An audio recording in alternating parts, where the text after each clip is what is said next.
ఆ రాజ్యం మీద ప్రజల మీద మరి దేవుడు కోపానికి వస్తాడు అని. మరి రేవంత్ రెడ్డి చేసిన పాపం తెలంగాణ ప్రజలకు శాపం కావద్దని, తెలంగాణ ప్రజలకు దేవుడు మరి ఎక్కడ కోపానికి వస్తాడో అని ఆ లక్ష్మీనరసింహస్వామి దగ్గరికి పోయి, దేవుడా మా ముఖ్యమంత్రి పాపాత్ముడు, అబద్ధాల కోరు, దగాకోరు, దివాలా కోరు ముఖ్యమంత్రి తెలంగాణ ప్రజల ముఖం చూసి ఆయనను క్షమించు, తెలంగాణ ప్రజలను దయచేసి కాపాడండి స్వామి, తెలంగాణ ప్రజలకు మేలు చేయండి అని ఆ దేవుడిని మొక్కొచ్చినట్టు. ఎందుకంటే పాలకుడు పాపం చేస్తే అది తెలంగాణ ప్రజలకు శాపం కాదు కానీ దేవుడిని మొక్కొచ్చింది. వాస్తవానికి అయితే రేవంత్ రెడ్డి ఏం చేయాలి? పాప పరిహారం చేసుకోవాలి. తప్పు చేసినా అని గుడికి పోయి దేవుడి ముందు చెంపలేసుకొని ముక్కు నేలకు రాయాలి రేవంత్ రెడ్డి అంటే. రైతులకు క్షమాపణ చెప్పాలి, దేవుడికి క్షమాపణ చెప్పాలి. కానీ ఇది ఆయన చెయ్యడు. ఆయన పాప ప్రక్షాళన చేసుకునే రకం కాదని మరి ఎక్కడ తెలంగాణ ప్రజలకు నష్టం జరుగుతుందో అని దేవుడి దగ్గర మొక్కొచ్చిన. మొక్కుతో ఇంకో మొక్కు కూడా మొక్కిన, దేవుడా మా రైతులకు 2 లక్షల రుణమాఫీ అయ్యేదాకా, మా రైతులందరికీ 7,500 రైతు బంధు వచ్చేదాకా, మా రైతులు పండించే పంటకు బోనస్ వచ్చేదాకా ఈ ప్రభుత్వం యొక్క మెడలు వచ్చి పోరాడే శక్తిని మా బీఆర్ఎస్ కార్యకర్తలు కూడా దేవుడికి మొక్కొచ్చారు. ఇష్టపెట్టమా? కానే కాలంలో తెలంగాణ తెచ్చిన కాదు, రానే రాదన్న తెలంగాణ తెచ్చిన కేసీఆర్ నాయకత్వంలో ఎదిగిన బిడ్డలు మా టీఆర్ఎస్ కార్యకర్తలు. ఈ రేవంత్ రెడ్డితో పోరాటమో లెక్కనా, నీ కేసులో లెక్కనా? నువ్వు అనుకుంటున్నావేమో రేవంత్ రెడ్డి ఇది ఉద్యమాల గడ్డ, నేను ఇడిచిపెట్టాం, నీ మంత్రులను ఇడిచిపెట్టాం. నువ్వు చెప్పిన ప్రకారంగా 31,000 కోట్లు వడ్డీతో సహా 42 లక్షల మంది రైతులకు రుణమాఫీ చేసేదాకా నీ ఎంట పడ్డది బీఆర్ఎస్ పార్టీ. కేసీఆర్ ఉన్న ఇంత మంచిగా చేసిండే, ఇదే బచ్చన్నపేట, ఇదే స్టేషన్ కన్పూర్, ఇదే జనగామ, ఈ ప్రాంతం అంతా కరువు పీడిత ప్రాంతం. కేసీఆర్ సమ్మక్క బ్యారేజీ కట్టి 300 రోజులు దేవాలయంలో నీళ్లు తెచ్చి ప్రతి ఎకరానికి కేసీఆర్ బాధించాడు. ఏం పుట్టింది కాంగ్రెస్ వాళ్ళకి? కట్నీళ్లు పెట్టే పోయి ఆల్రెడీ సమ్మక్క బ్యారేజ్ అయిపోయింది, మోటార్లు ఉన్నాయి, పంపులు ఉన్నాయి. కట్కొట్టి నీళ్లు తెచ్చి భారీ సాధన అయితే ఆగస్టు నెల వచ్చినా ఇంకా చెరువులు నింపలేదు, ఇంకా మన రిజర్వాయర్లకు నీళ్లు తెస్తలేదు. అంటే ఈ ప్రభుత్వం రైతులంటే ఎంత చిన్న చూపు ఆలోచించారు. కేసీఆర్ వ్యవసాయ స్థిరీకరణ చేసింది, ఎలక్షన్లలో మాటియలే, ఓట్ల కోసం చెప్పకపోయినా రైతు బంధు పథకం తెచ్చి రైతులకు డబ్బులు ఇచ్చింది కేసీఆర్. మనం ఎలక్షన్లో చెప్పినామా?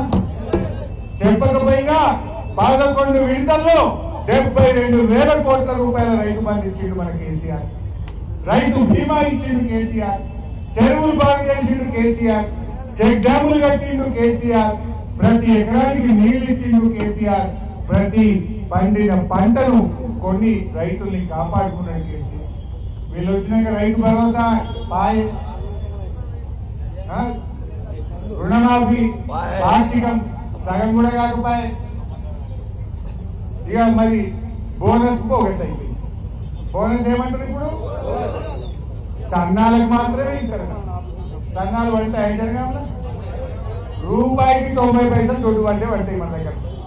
ఎవరైనా 10 పైసలు ఇంటి మందం తిండి గింజలు 5,000 10,000 వేసుకుంటాం ఇంటి మందం. అది ఎట్లా అమ్మం అంటే నువ్వు సన్నాలకు ఇచ్చుడంటే ఎగబెట్టుడే.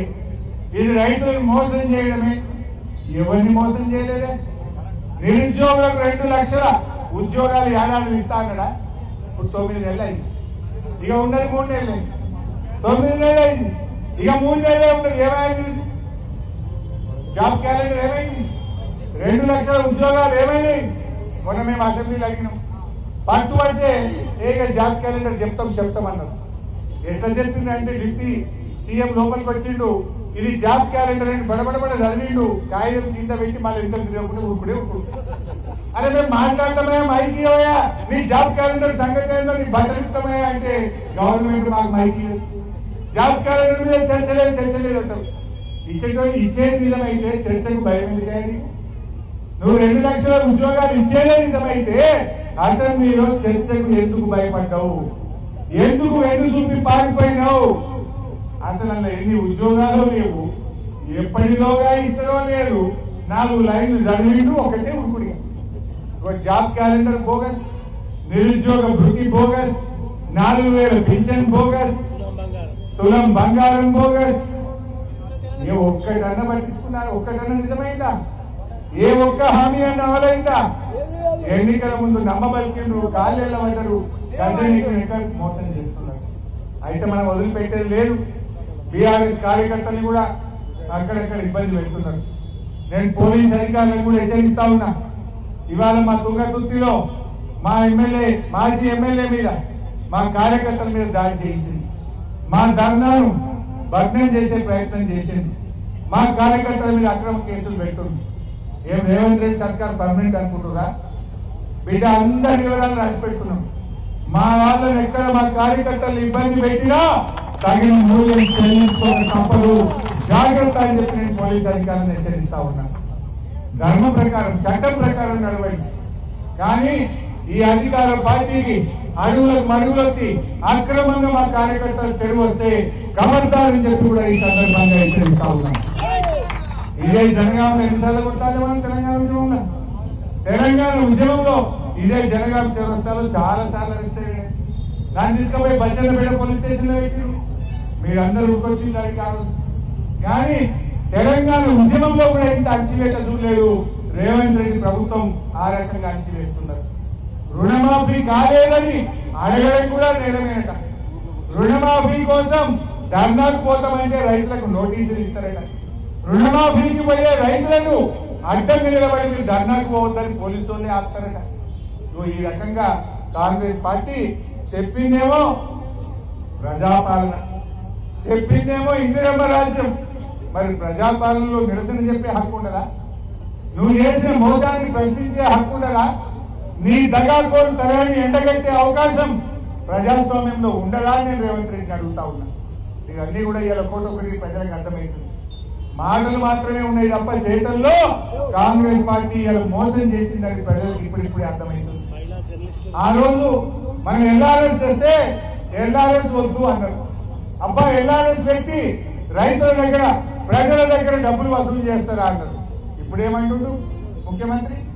ఎల్ఆర్ఎస్ జల్లి కట్టుంది 3 నెలల పైసలు వసూలు చేయండి. 10,000 కోట్లు ప్రజల దగ్గర రక్త మాంసాలు పీల్చి పిప్పి చేసి వసూలు చేయమంటుండ్రు రేవంత్ రెడ్డి. అపోజిషన్ లో ఉంటే ఎల్ఆర్ఎస్ వద్దని వీళ్ళే హైకోర్టులో కేసు వేసింది. గడ్డెక్కగానే ఎల్ఆర్ఎస్ పైసలు వసూలు చేయండి అంటున్నారు. మా అక్క వాళ్ళకి తెలిసి అప్పుడు మున్సిపల్ చైర్మన్ ఉన్నారు వీళ్ళే.